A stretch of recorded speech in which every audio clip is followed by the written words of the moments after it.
when you encounter the angry wolf at the beginning of chapter 5, you need to leave it alone, do not kick it, and then you can give it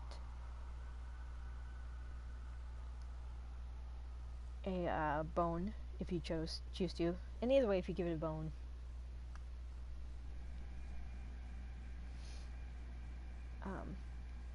it'll be your friend. And if you make friends with it, the wolf will reappear in chapter 9 to assist Mike through the sanatorium.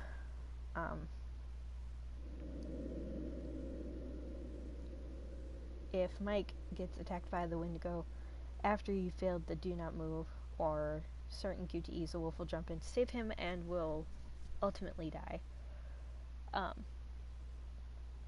Just before Mike escapes the sanatorium, he has the option to barricade or escape the area. If you barricade the doorway, the wolf will survive. If you choose to escape, the wolf dies. So that's how you get the trophy, and that's how that butterfly effect kind of works. On the same page, this one is one that revolves around Emily and Matt.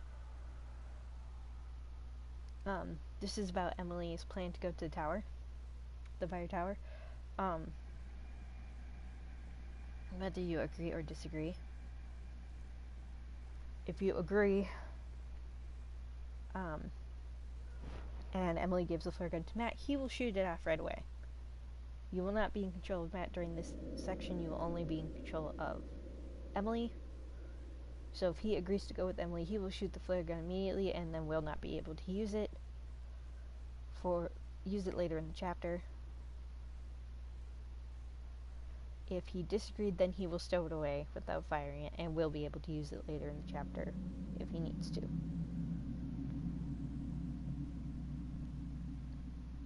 As I mentioned later.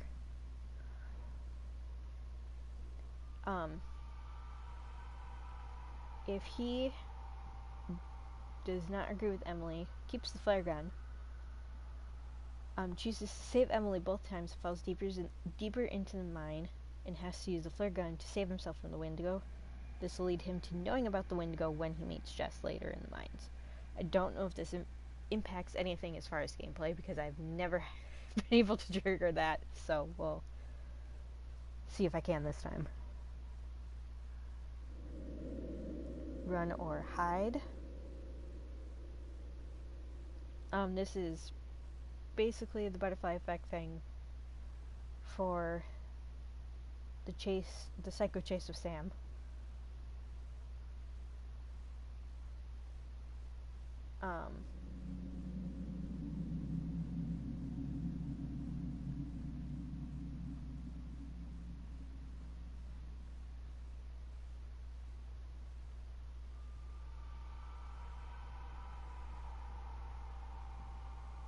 Depending on the choices you make up until the elevator shaft, Sam will get there or be caught. If Sam gets to the elevator shaft without getting caught, you want to hide after you've locked the door behind you. Now, of course, this only works if Sam wasn't attacked by the crow in the first chapter.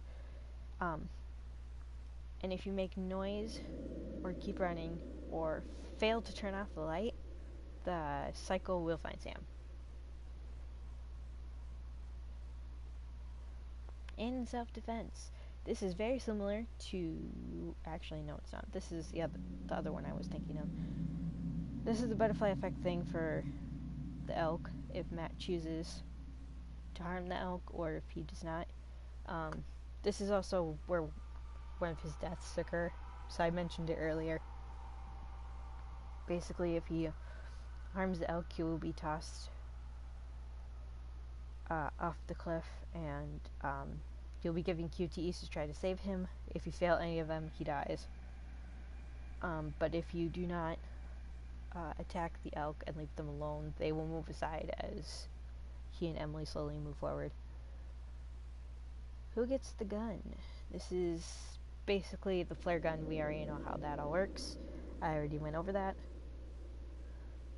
If Emily keeps the gun but chooses to stow it away, she can use it later in chapter 8. as I mentioned before, about the Wendigo chase that she has.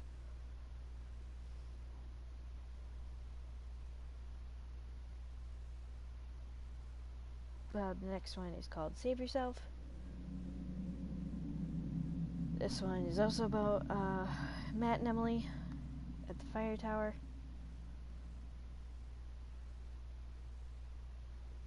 Which we've already talked about in great detail, so I won't go into that one. Forewarned is Forearmed. This one is very similar to Something for Later, except for this one involves Ashley.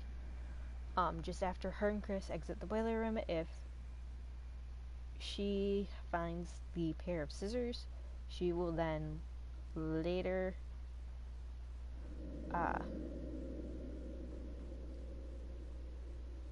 use the scissors to stab the psycho, and the psycho will end up giving Ashley a black eye in return. If Ashley got a black eye, Chris will get a bit of payback for Ashley in Chapter 8.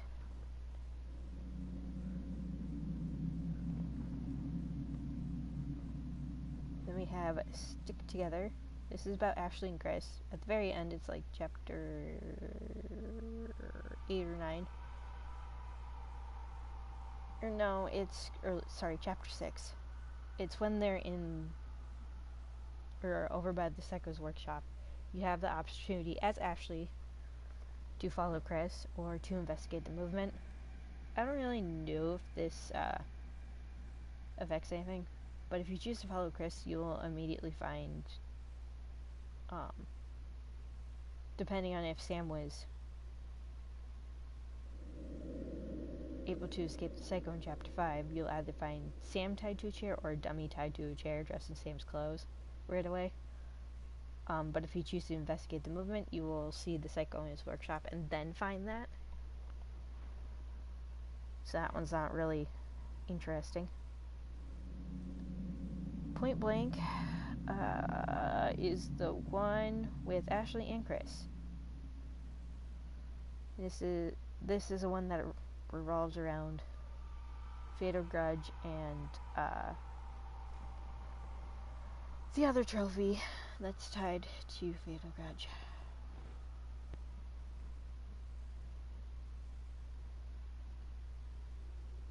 Which I'll talk more about when I get to the next butterfly effect after this one, which is Once Bitten.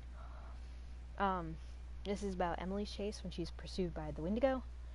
If Emily has a flare gun, a do not move event will occur in the elevator. If she moves, she will still dodge the attack.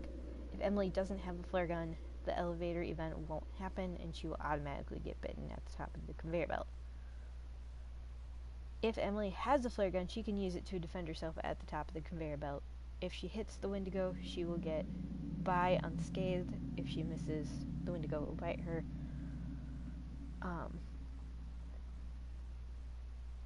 If she doesn't get bitten, then the whole section with Mike threatening Emily's life will not happen, and you will not have an opportunity for the Exorcism of Emily trophy or the Let Em In trophy.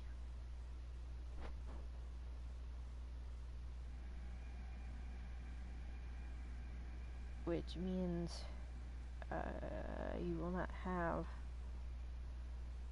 the opportunity for the trophy in the that's tied to the next one, which is called Left Behind. This is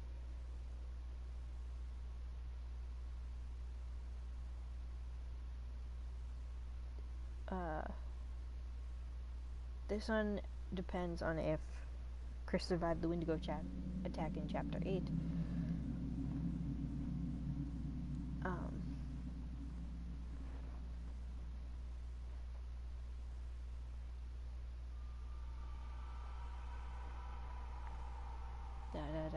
I'm just gonna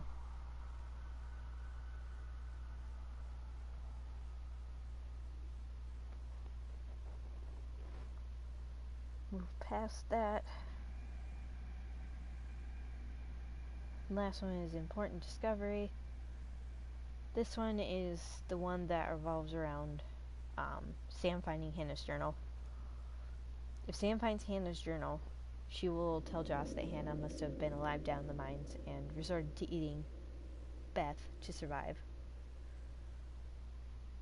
As dark as that is to say. And if she tells him that, when Josh and Mike are waiting in the water to go back out the way Mike and Sam came in, Josh will be nabbed by a Wendigo, but if Sam told him about the journal, Josh will recognize Hannah as the Wendigo, and Hannah, the Wendigo, will recognize him and drag him away without killing him. If Sam ignored the journal, Hannah, the Wendigo, will kill Josh because she will not recognize him. If Josh survived the encounter with Hannah, he does end up becoming a Wendigo himself.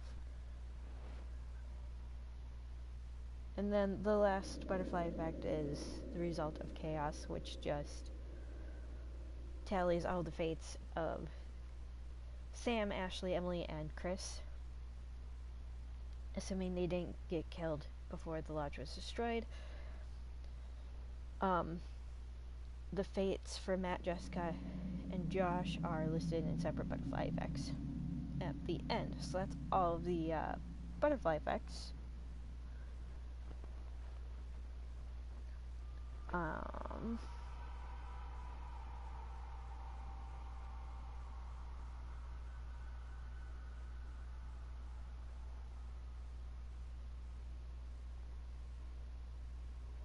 We can talk more about... Ooh, we're running over time. We can talk about the, talk more in depth about the characters in the next video as we play on. But that is your info on the game.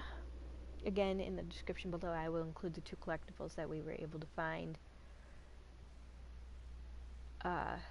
in the prologue.